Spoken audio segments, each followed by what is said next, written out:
Hola chicos, espero que estén de la mejor manera. Academia Convexa les agradece su preferencia para la preparación de estos exámenes ante el MEP. En esta materia de ciencias, esta semana en el nivel de UJARRAS, vamos a hablar sobre el átomo. Así que damos inicio. El átomo tiene una trayectoria histórica desde los años 1800, incluso desde los años antes de Cristo, con los filósofos Aristóteles, Platón y Demócrito. Pero vamos a entender que se dan los modelos atómicos a partir de Dalton, quien establece que el átomo es una partícula indivisible e indestructible que forma la materia. Años después, Thomson indica que esta partícula posee cargas positivas y negativas. Y ojo aquí, Thomson se le conoce con la teoría del pudín de pasas, ya que indica que las cargas positivas están dentro del átomo y por fuera vamos a tener las cargas negativas, como comparando un pudín lleno de pasas, donde las pasas serían las cargas negativas. Rutherford descubre el núcleo del átomo y establece que el núcleo está completamente cargado de energía positiva, mientras que a su alrededor van a estar las energías negativas. Bohr establece que los electrones se mueven alrededor del núcleo, estableciendo órbitas a las que llamó niveles de energía. Schrödinger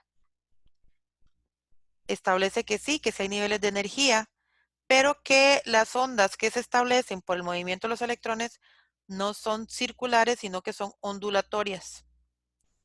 ¿Ok? Y por último tenemos que Heisenberg establece en el año 1930 el principio de incertidumbre, donde indica que no podemos tener con exactitud en dónde se encuentra un átomo, ya que la velocidad con la que ellos se mueven es muy rápida y para eso deberíamos realizar fórmulas matemáticas para establecer con exactitud dónde se encuentra el átomo en determinado momento.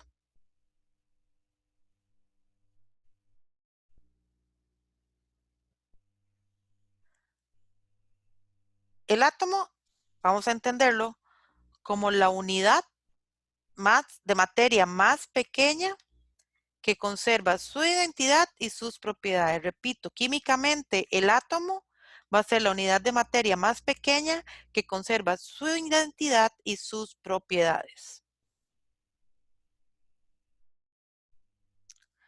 El átomo va a estar formado por dos partes claramente establecidas, como lo son el núcleo, que es la región central donde se concentra la masa del átomo, y está formada por protones y neutrones.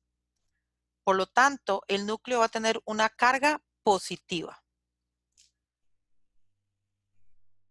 De igual forma, el átomo va a tener una nube electrónica en donde se encontrarán los electrones y esta nube electrónica está alrededor del núcleo. Como les repito, está formada por capas de electrones y por lo tanto la nube electrónica va a tener carga negativa.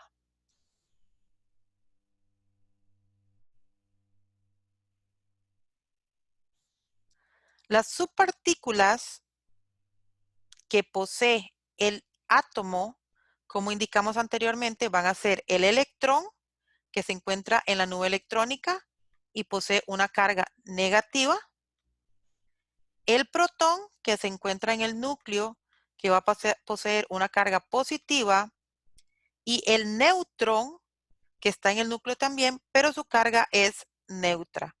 Al tener partículas positivas y negativas, vamos a indicar que el átomo posee una carga neutra, ya que hay un equilibrio entre las cargas positivas y negativas. Pero ¿qué sucede cuando queremos calcular los neutrones, los protones y los electrones pertenecientes a un elemento o a un átomo determinado? Vamos a entender que todos los elementos químicos van a tener dos números que los identifican. Vamos a tener el número másico identificado con una A, que es la masa del elemento. Generalmente en la tabla periódica lo vamos a encontrar como el número más grande y con decimales. Y el número atómico, que va a ser el más pequeño, generalmente un número entero y, como les dije, menor al número másico. Cuando hablamos de calcular el número másico, vamos a entender que va a ser la sumatoria del número atómico y los neutrones. ¿Ok? El número atómico y los neutrones. Entonces, en la tablita periódica buscamos el número más pequeño entero y se lo restamos a los neutrones que nos indiquen. Cuando queremos determinar el número atómico de un elemento, simplemente debemos averiguar cuál es el número de protones. Quiere decir que el número atómico va a ser igual a la cantidad de número de protones que tenga ese elemento. Pero de ahí podemos concluir también que, como hablábamos de átomos neutros, el número de electrones coincide con el número de protones. ¿Qué quiere decir esto? Que si un elemento tiene 5 protones, va a tener 5 electrones. Por lo tanto, vamos a determinar que Z, o el número atómico, va a ser igual al número de protones y ese número va a ser igual en el número de electrones. ¿Qué significa? Que si un elemento tiene como número atómico 10, va a tener 10 protones y 10 electrones.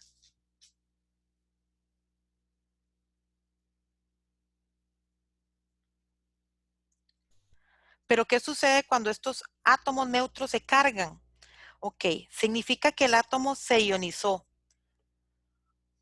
¿Qué quiere decir esto? Cuando un átomo se ioniza, quiere decir que gana o pierde electrones y se convierte en un ion. Vamos a tener dos tipos de iones. Vamos a tener el catión, que tiene carga positiva, y el anión, que tiene carga negativa.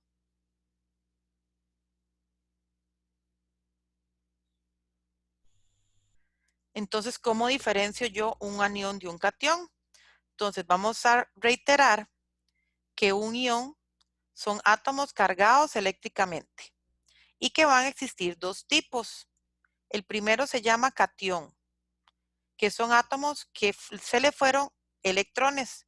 O sea, el catión perdió electrones, tiene un déficit de electrones y por lo tanto va a quedar con carga positiva.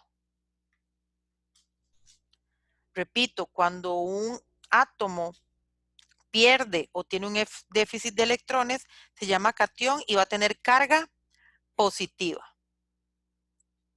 Cuando un átomo le llegan electrones, o sea, tiene exceso de electrones, gana electrones, se llama anión y su carga va a ser negativa.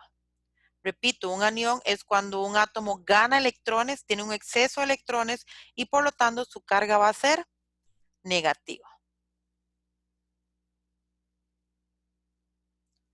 Recuerden que para cada aula invertida hay una tarea la cual deben realizar y presentarla a su docente. En este caso, enviarla por el medio que el profesor indique. ¿Cuál es la tarea de esta semana, chicos?